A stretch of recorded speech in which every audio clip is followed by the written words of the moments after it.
विकी मर रहा था। मौत धीरे धीरे उसके पास आती जा रही थी।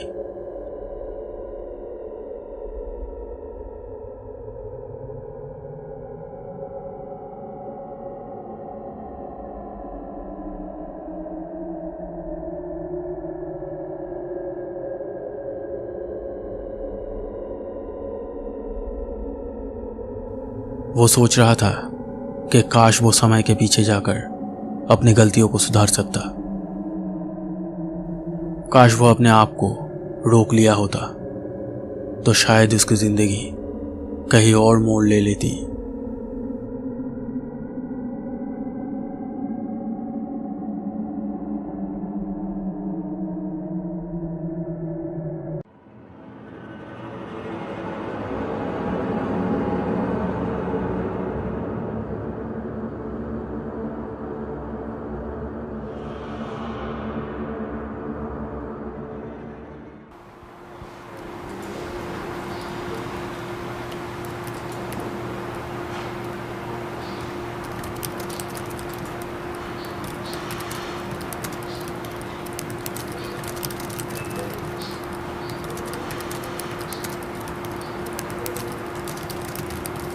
विकी एक अच्छा खासा जॉब कर रहा था।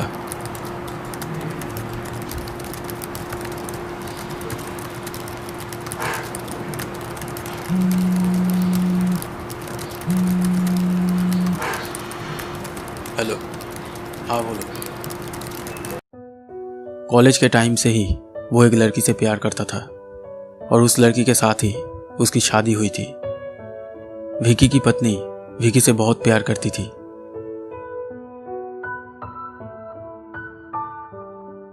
हाँ मुझे याद है, तुम तैयार रहना, मैं टाइम पर आऊँ।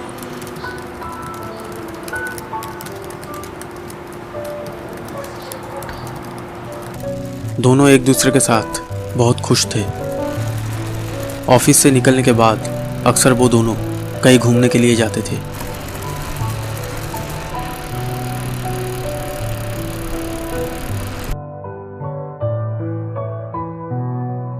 घूमना फिरना, हंसी मजाक करना, विकी की लाइफ बिल्कुल टेंशन फ्री चल रही थी। लेकिन विकी की एक गलती की वजह से उसकी जिंदगी एक भयानक सपना जैसा बन गई।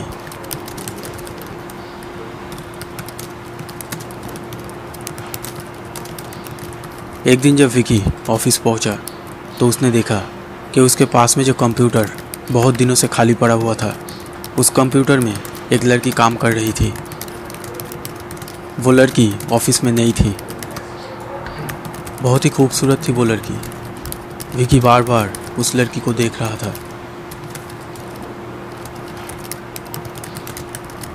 वो दोनों एक साथ काम करने लगे।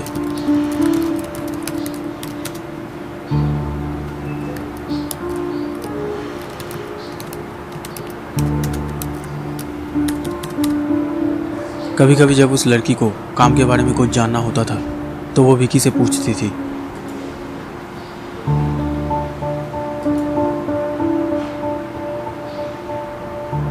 धीरे धीरे उनके बीच बातचीत शुरू हो गई। कुछ ही दिनों में दोनों अच्छे दोस्त बन गए।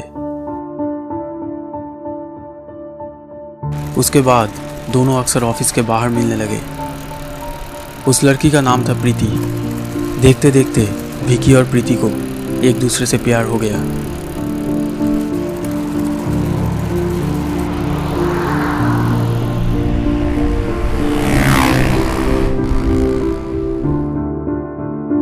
दोनों एक दूसरे के बेहद करीब आ गए और मौका निकालकर अकेले में एक दूसरे से मिलने लगे। विकी को पता था कि वो गलत कर रहा है।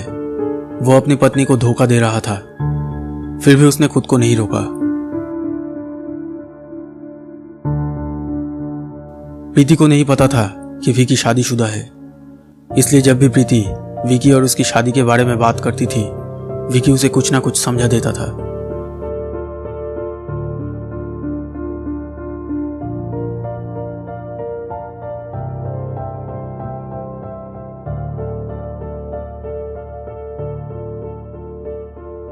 विकी रात दिन उस लड़की के बारे में ही सोचता रहता था। लेकिन एक दिन वही हुआ विकी को जिसका डर था। विकी और उसकी पत्नी शॉपिंग करने निकले थे।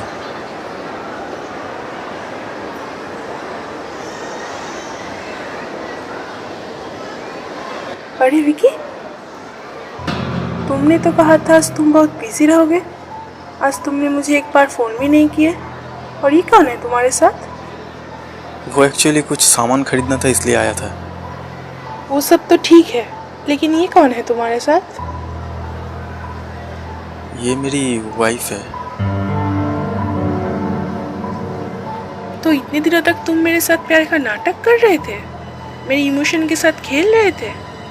मैंने कभी सोचा नहीं था कि तुम इतने बड़े धोखेबाज निकलोगे।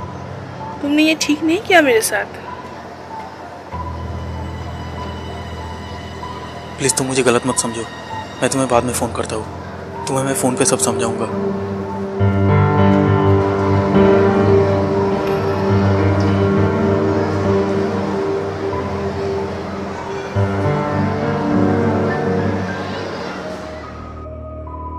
प्रीति के बारे में जानने के बाद विकी की पत्नी घर छोड़कर अपने माता पिता के घर चली गई थी। विकी अब बिल्कुल अकेला हो गया था। विकी ने कई बार अपनी पत्नी को फ़ोन किया, लेकिन उसकी पत्नी फ़ोन नहीं उठा रही थी। विकी ने सोच लिया था कि अब वो प्रीति से कांटेक्ट नहीं करेगा। विकी को अपनी गलती का एहसास था।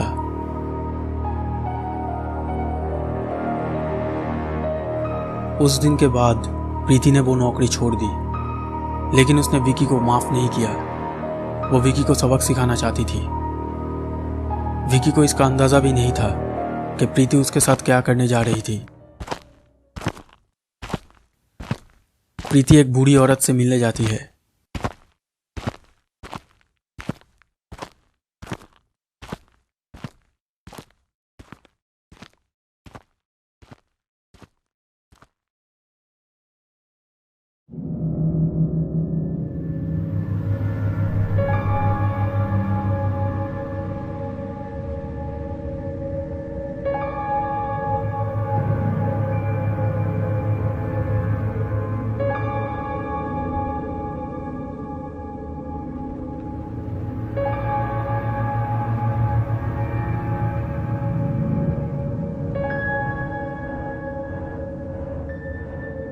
प्रीति उस बूढ़ी औरत को विकी के बारे में सब कुछ बताती है।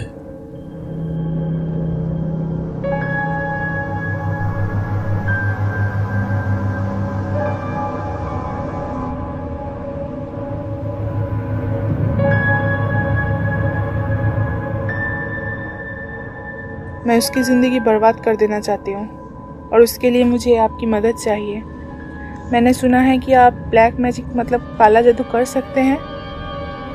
पहले करती थी, लेकिन अब मैं ये सब नहीं करती। आपको जितना पैसा चाहिए मैं दूंगी। बात सिर्फ पैसों की नहीं है। काला जादू एक बहुत ही खतरनाक चीज है। तुम जिसकी जिंदगी बर्बाद करना चाहते हो उसकी मौत भी हो सकती है, और मैं किसी की मौत के कारण नहीं बनना चाहती हूँ। तुम चली जाओ। और अगर आपने मेरी मदद नहीं की तो मैं आत्महत्या कर लूँगी। देखिए, मैं उसको मारना नहीं चाहती हूँ। अब बस कुछ ऐसा कीजिए जिससे वो शांति से जी ना सके, उसका जीवन नरक बन जाए। वो एक बहुत ही बुरा इंसान है।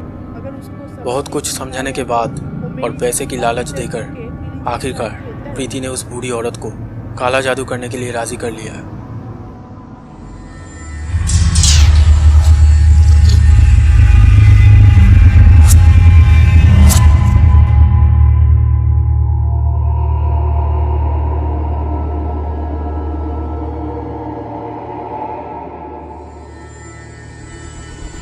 वो बूढ़ी औरत प्रीति को विकी की एक तस्वीर देने के लिए कहती है और विकी का पूरा नाम जानना चाहती है।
विकी को लगा कि वो सपना देख रहा था।